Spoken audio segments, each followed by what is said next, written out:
नमस्कार दोस्तों, अस्सलाम वालेकुम। सेट, नेट, जेआरएफ, एचटेट और एचटेट के बाद हरियाणा में अब एचटेट तो हो चुकी है, माफी चाहूंगा। हरियाणा में असिस्टेंट प्रोफेसर की वैकेंसीज आ रही है। बड़ा बड़ा जो आइडिया है वो लगभग 150 पोस्ट का है। अपकमिंग अभी आई नहीं है, आ सकती है। किसी एक वीडियो में इस मुद्दे पर भी चर्चा करूंगा कि हरियाणा में कितनी पोस्ट आएगी, कब तक आ सकती है, एग्जाम कब तक हो सकता है, उसका सिलेबस क्या है और उसका सिलेक्शन का क्राइटेरिया क्या है। मैं नेक्स्ट वीडियो में इस पे चर्चा करूंगा जब कभी आपसे मिलूंगा। हो सकता है आज इस पे चर्चा कर लूं, लेकिन उससे पहले मैंने एक सीरीज चला रखी है, वो है सेट, नेट और जेआरएफ को लेके, कि मैं हर एक दिन आपको एक यूनिट में है क्या, क्योंकि 10 यूनिट है सेट, नेट, जेआरएफ में, और उसके सिलेबस को डिस्क्राइब करने के साथ साथ मैं किसी भी एक टॉपिक लेके उसका सब टॉपिक है उसको करवाऊंगा। आपको कुछ महत्वपूर्ण उसमें से एक टॉपिक जरूर करवाऊंगा, चाहे वो थोड़ा कम करवा पाऊं। तो मैं आपसे लगभग आधे घंटे की इस मुद्दे पे चर्चा करूंगा। और आज जो अपनी चर्चा है वो सेट, नेट और जेआरएफ, इसका जो सिलेबस है उसकी यूनिट 3 की चर्चा है। 2 यूनिट की पहले चर्चा हो चुकी है, 3rd यूनिट की चर्चा आज हम करेंगे। और इस यूनिट का संबंध इंडियन पॉलिटिकल थॉट से है।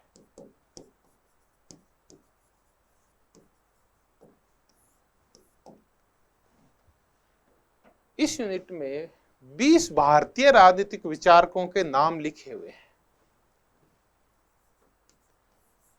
लेकिन क्वेश्चंस आएंगे 10। तो कौन से विचारक महत्वपूर्ण है जिनमें से जरूर क्वेश्चन आएंगे, उनकी भी मैं चर्चा करूंगा। पहले मैं उन विचारकों के नाम बता दूं, हो सकता है एक आधा तो मुझसे भी स्लिप हो जाए। देखिए, शुरुआत होती है, वो शुरुआत धर्मशास्त्र से है, यानी प्राचीन जो इंडियन थॉट है उसमें है। उसके बाद कौटिल्य है और एक बौद्ध ग्रंथ है अगाना सूत्र, उसकी चर्चा है। तो प्राचीन इंडियन पॉलिटिकल थॉट में से ये 3 है। उसके बाद मध्यकाल में आ जाते हैं कि मध्यकाल में क्या है। जो मेडाइवल इंडियन पॉलिटिकल थॉट है उसमें जियाउद्दीन बर्नी है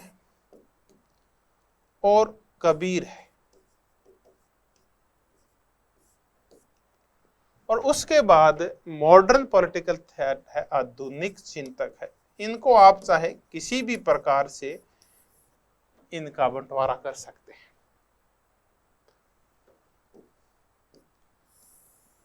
आधुनिक में रमाबाई है, नारीवादी रमाबाई।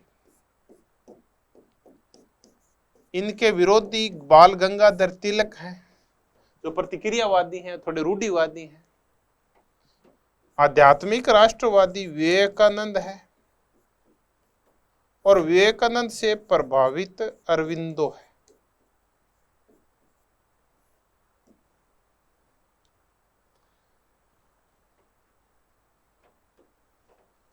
गांधी है, अहिंसात्मक विचारकों में गांधी है। 2 दलित थिंकर हैं। दलित थिंकर्स में से एक हैं बाबा साहब अंबेडकर और दूसरे हैं ईवी रामास्वामी नायकर यानी पेरियार। उसके बाद समाजवादी चिंतक हैं। समाजवादी चिंतकों में जिनकी आज हम चर्चा करेंगे वो है एम.एन. रॉय, मानवेंद्र नाथ रॉय, नेहरू है, लोहिया है और जेपी है। ये 4 लोकतांत्रिक समाजवादी या समाजवादी विचारक हैं। एम.एन. रॉय, नेहरू, लोहिया और जेपी।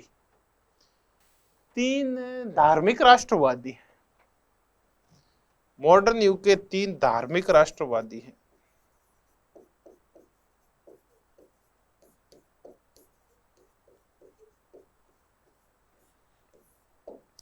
और ये है इकबाल है, सारे जहां से अच्छा हिंदुस्तान हमारा लिखने वाले, जो बाद में कट्टर हो गए थे। वी.डी. सावरकर है, दक्षिणपंथी।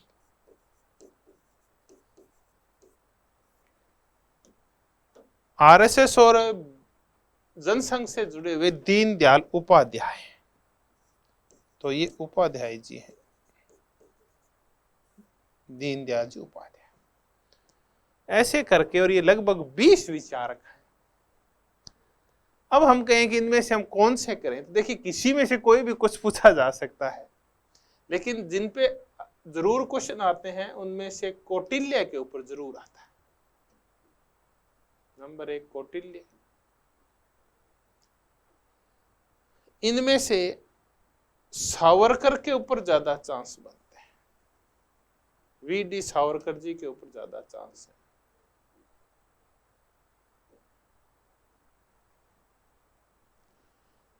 बरनी और कबीर में से कम चांस बनते हैं। रमाबाई पे लगभग एक क्वेश्चन पूछा जाता है। अरविंदो के ऊपर लगभग पूछे जाते हैं। गांधी के ऊपर जरूर क्वेश्चन आता है। अंबेडकर जी के ऊपर आता है। और इनमें एम.एन. रॉय और नेहरू जी के ऊपर क्वेश्चन आता है। जेपी और इनमें भी आ सकता, मैं नहीं मना नहीं कर रहा। तो ये कौटिल्य 1, सावरकर 2, रमाबाई 3, अरविंदो 4, गांधी 5, अंबेडकर 6, एम.एन. रॉय 7 और नेहरू 8।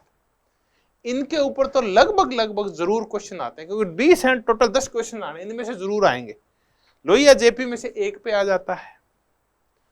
तो ये आप अगर करना चाहें तो ये अगर 10 एक विचारक कर लेते हैं तो आपके 7-8 क्वेश्चन सही होने के चांस बनते हैं। तो ये तो था यूनिट 3 में सिलेबस क्या है, मैंने उसकी चर्चा की। 20 इंडियन पॉलिटिकल थिंकर्स हैं। अब जो आगामी चर्चा होगी वो उनमें से एक विचार को उठाते हैं, एम.एन. रॉय को, और एम.एन. रॉय के राजनीतिक विचार करते हैं।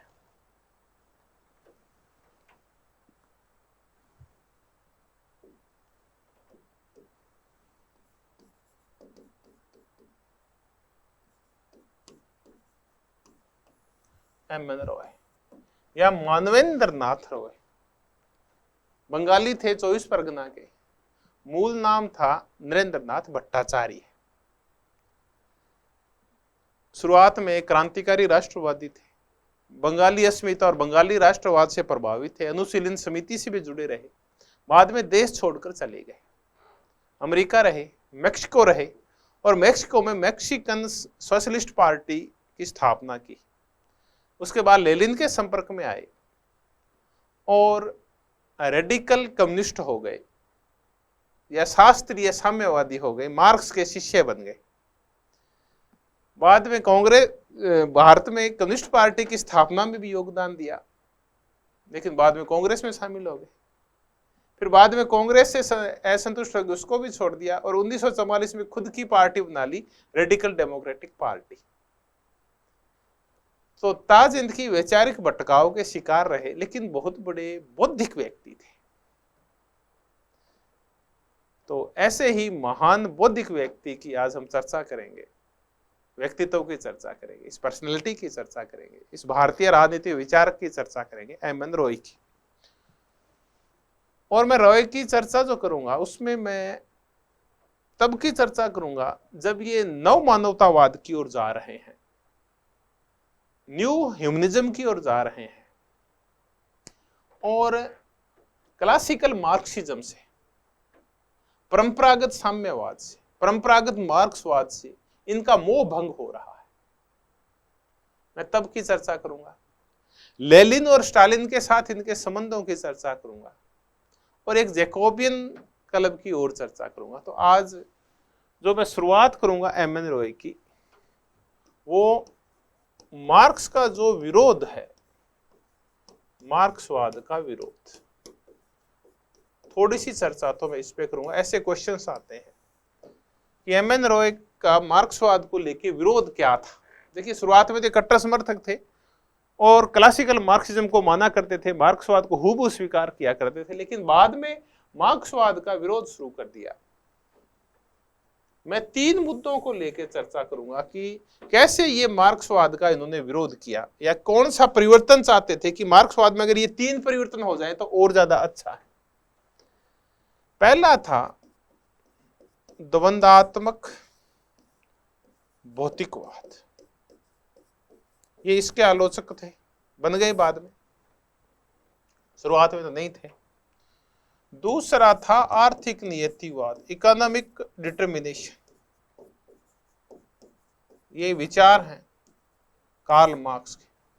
और तीसरा था सर्वहारा का अधिनायकवाद।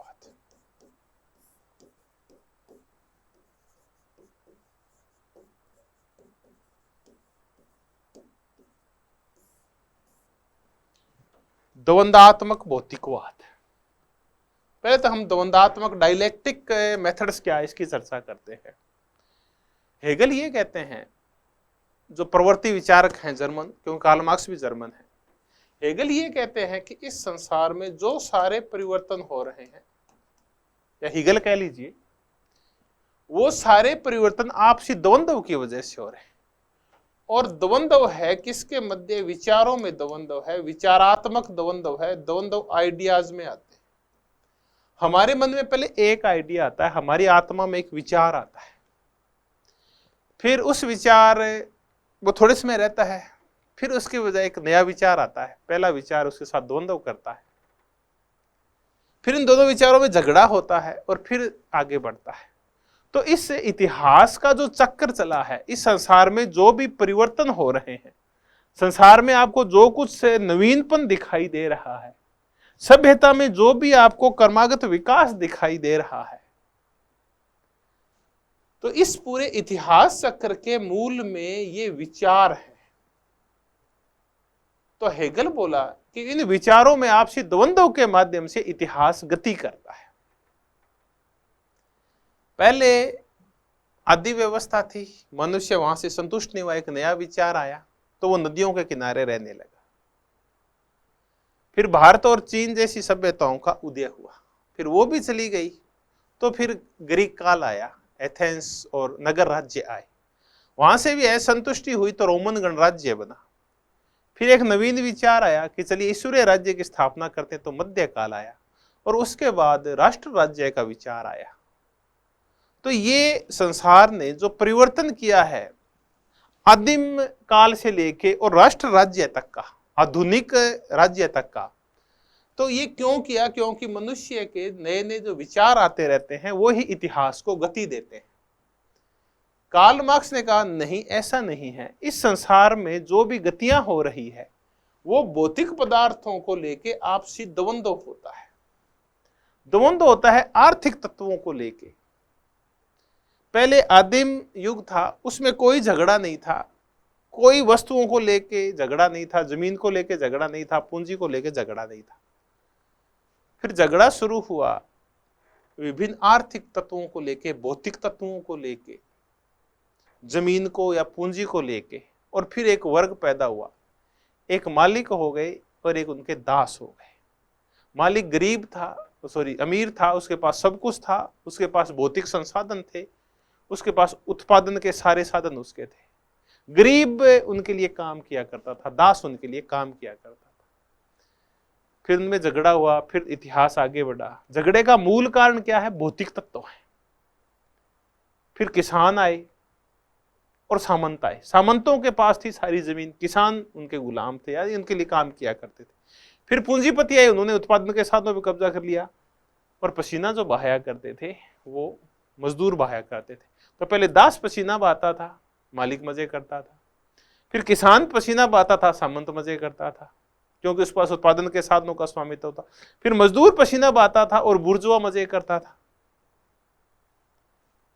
तो जो गति हुई है वो भौतिकवाद की वजह से हुई है।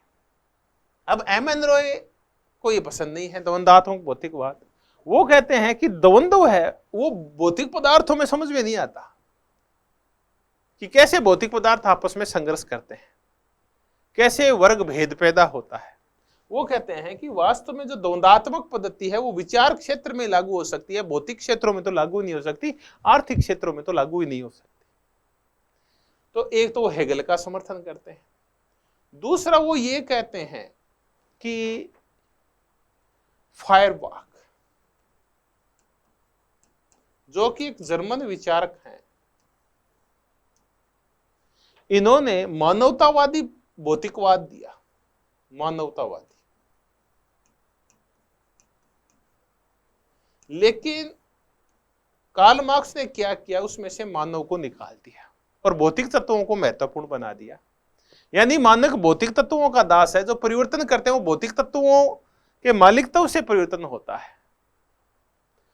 तो इस फायरबाख में की जो थीसिस बदल दी मार्क्स ने, एमन उसका भी विरोध करते हैं।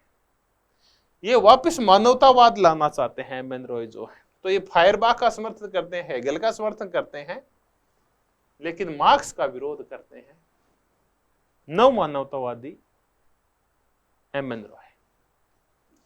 दूसरा ये विरोध करते हैं आर्थिक नियतिवाद का। कार्ल मार्क्स का कहना था कि हर चीज की नियति है वो आर्थिक तत्वों से निर्धारित होती है। समाज में दो चीजें होती है, एक होता है आधार यानी बेस यानी नींव, और दूसरी होती है सुपर स्ट्रक्चर्स यानी उसके ऊपर टिकी हुई संरचनाएं। ये आधार है, इसमें उत्पादन की प्रणाली होती है, उत्पादन के साधन होते हैं, और जैसे उत्पादन के साधनों का स्वामित्व, उत्पादन की प्रणाली बदलती है, अधिसंरचनाएं भी बदल जाती है। नींव हिलेगी तो ऊपर का सब कुछ हिल जाएगा। ये है आर्थिक नियतिवाद, यानी नींव में, समाज की नींव में आर्थिक तत्व हैं, उत्पादन की प्रणाली है, उत्पादन के साधनों का स्वामित्व है, उत्पादन के संबंध है। इनमें पहले परिवर्तन होगा, फिर ये बदलेंगे। तो इस संसार में अगर आपको कोई भी परिवर्तन करना है तो उत्पादन के साधनों के संबंध, स्वामित्व बदल दो, आप अपने आप परिवर्तन हो जाएंगे। तो नियति और भाग्य का निर्धारण मनुष्य नहीं करता, बल्कि आर्थिक तत्व करते हैं। मनुष्य तो खुद आर्थिक तत्वों का दास है, गुलाम है। एमन रॉय ये कह के कार्ल मार्क्स की इस थीसिस का, इस कंसेप्ट का विरोध करते हैं। वो कहते हैं कि देखिए, इस संसार की जो नियति होती है वो अकेले आर्थिक तत्व नहीं करती, बल्कि विचार तत्व भी करता है, धर्म तत्व भी करता है, कुछ सामाजिक तत्व भी करते हैं। तो बहुत सारे तत्व है जो इतिहास को गति देते हैं, समाज को बदलते हैं, समाज के भाग्य का निर्धारण करते हैं, के लिए आर्थिक तत्व भी नहीं करते, अर्थशास्त्र महत्वपूर्ण नहीं है।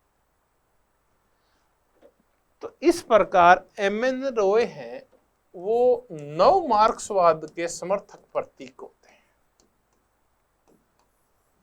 नव मार्क्सवादी ग्रामशी जैसे लोग भी भौतिक तत्वों के साथ साथ विचार तत्वों को भी महत्वपूर्ण मानते थे कि विचार भी बदलेंगे तो क्रांति हो सकती है। अकेले भौतिक चीजों का, आर्थिक साधनों का स्वामित्व बदलने से क्रांति नहीं होगी। यही से आलोचनात्मक जो सिद्धांत निकलता है, फ्रैंकफर्ट स्कूल वाला, क्रिटिकल थ्योरी भी यहीं से निकलती है। तो इसी से एमन रॉय भी प्रभावित है। तीसरा है सरोहारा का अधिनायकवाद, डिक्टेटरशिप ऑफ प्रोलेटरिएट।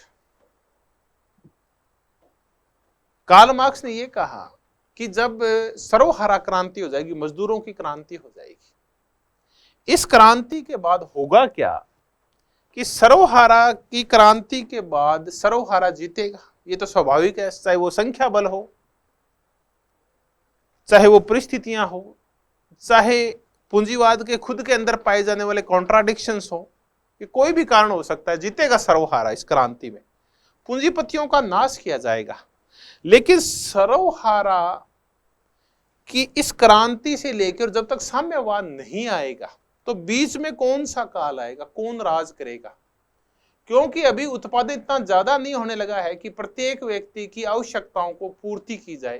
तो एक संक्रमणकालीन के लिए एक अवस्था आएगी, सरोहारा का अधिनायकवाद। प्रोंदो जैसे कुछ ऐसे विचारक हैं, वो कह रहे हैं कि सर्वहारा की क्रांति के बाद राज्य समाप्त कर दिया जाएगा, कोई भी शासक वर्ग नहीं होगा और क्लासलेस सोसाइटी होगी, स्टेटलेस सोसाइटी होगी, राज्य विहीन व्यवस्था होगी। कार्ल मार्क्स कहते हैं नहीं, ऐसा नहीं होगा, एक बार कुछ समय के लिए ऐसा नहीं होगा।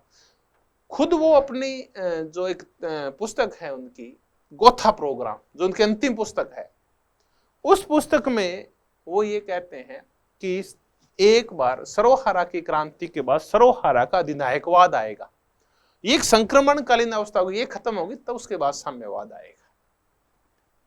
और एम.एन. रॉय इस सर्वहारा के अधिनायकवाद का विरोध करते हैं। वो बाकुनिन की तरह ये कहते हैं कि जब सर्वहारा का अधिनायकवाद आता है तो सर्वहारा के नाम के ऊपर एक व्यक्ति, एक राजनीतिक दल हावी हो जाता है, जैसे स्टालिन हावी हो गया था सर्वहारा के कल्याण के नाम के ऊपर। तो जैसा कि बाकुनिन कह के गया है कि सर्वहारा का अधिनायकवाद सर्वहारा के ऊपर अधिनायकवाद बन जाता है, कि जो डिक्टेटरशिप है सर्वहारा की, वो सर्वहारा के ऊपर डिक्टेटरशिप बन जाती है।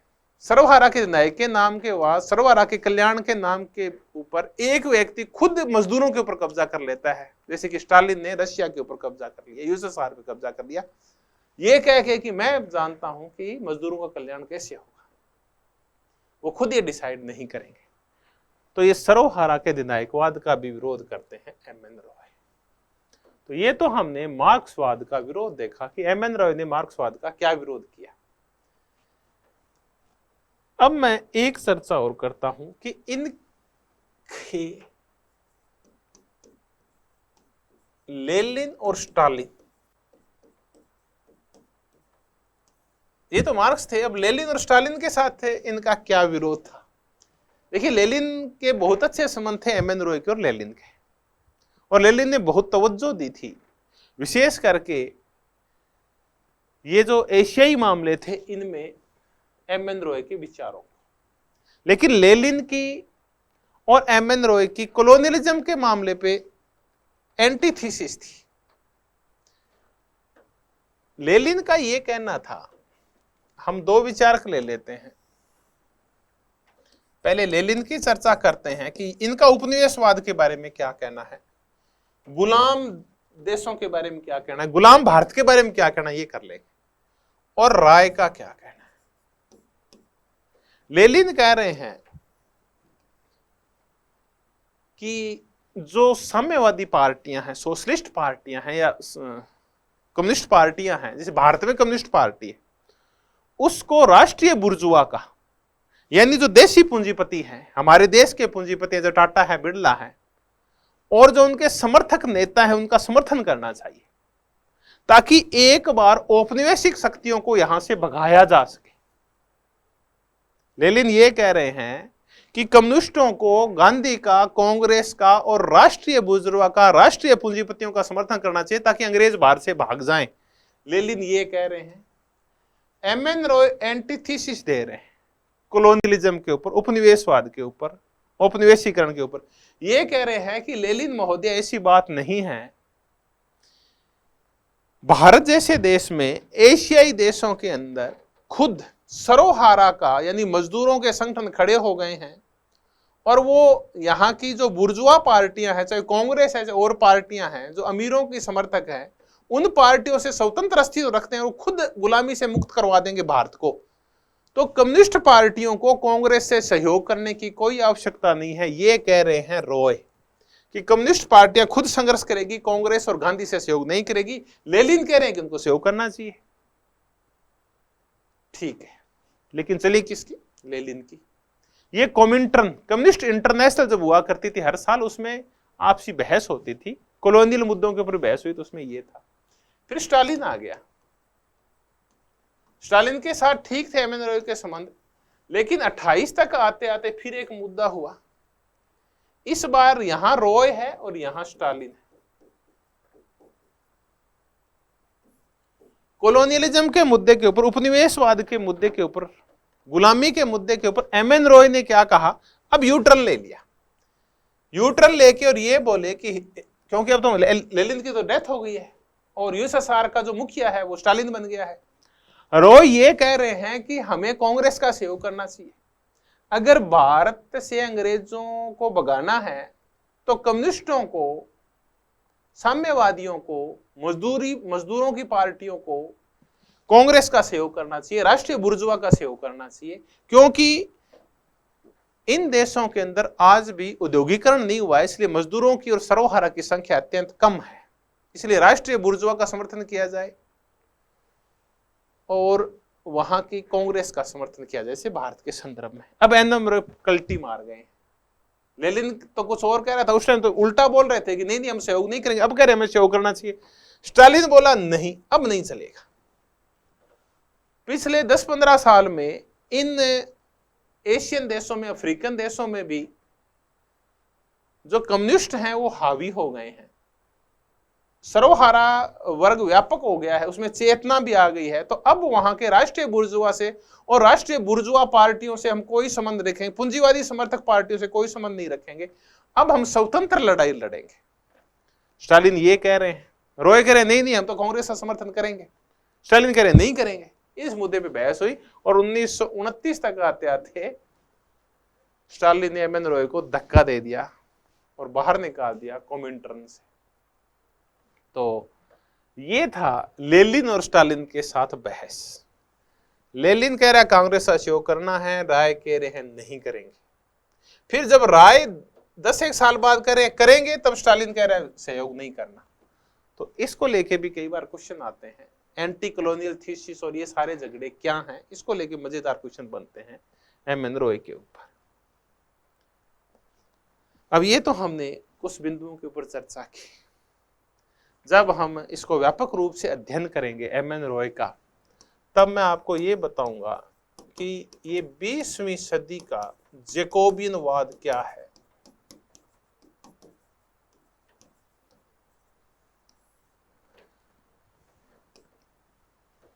क्यों कार्ल मार्क्स हैं, सॉरी ये एमएन रॉय है, ये गांधी जी को राजनीतिक धार्मिक संघ का पोप क्यों कहते हैं? क्यों ये गांधी जी की भारी आलोचना करते हैं? उनको गांधी की कौन सी राजनीति पसंद नहीं है? और इनका रेडिकल ह्यूमनिज्म क्या है?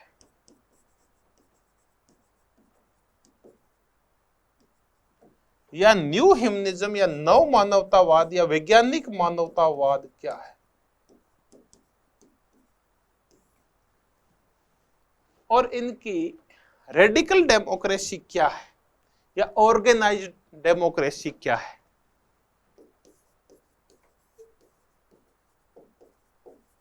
ऑर्गेनाइज्ड या रेडिकल डेमोक्रेसी क्या है? या इसको अगर हिंदी इसका ट्रांसलेशन करें तो इनका संगठित लोकतंत्र या अमूल परिवर्तनवादी लोकतंत्र क्या है, इसकी क्या विशेषता है, इसकी हम चर्चा करें। तो मैं आपसे एक निवेदन करूंगा कि अगर आप ऐसे ही कुछ और मुद्दों के ऊपर जानना चाहते हैं तो आप जरूर, ये एक टेलीग्राम चैनल है कलाम एकेडमी का,